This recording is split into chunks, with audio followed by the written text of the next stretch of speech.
একটা ছোট্ট গ্রামে থাকত তৃষা নামে এক মেয়ে। তৃষা পড়াশোনায় খুব ভালো হলেও গ্রামের লোকেরা সবসময় তাকে তুচ্ছ করত, কারণ সে গরিব পরিবারে জন্মেছিল। একদিন রাতে হঠাৎ করে ঝড় উঠল। গ্রামের মাঝখানে বড় বটগাছের নিচে এক অসুস্থ বৃদ্ধ আটকে গেলেন। লোকজন ভয় পেয়ে সাহায্য করতে গেল না। তৃষা একা এগিয়ে গেল।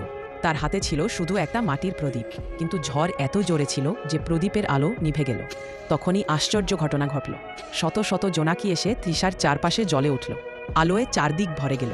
সে আলোয় ভরসা করে তৃষা বৃদ্ধকে উদ্ধার করে ঘরে নিয়ে এলো।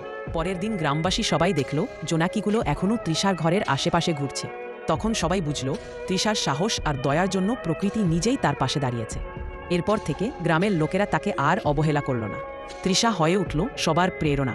অন্ধকারে যে একটু আলো জ্বালাতে পারে, তার পাশে প্রকৃতি নিজেই জোনাকির মতো দাঁড়িয়ে যায়। তো বন্ধুরা, ভিডিওটা যদি ভালো লেগে থাকে তাহলে সাবস্ক্রাইব করে আমাদের পাশে থাকুন।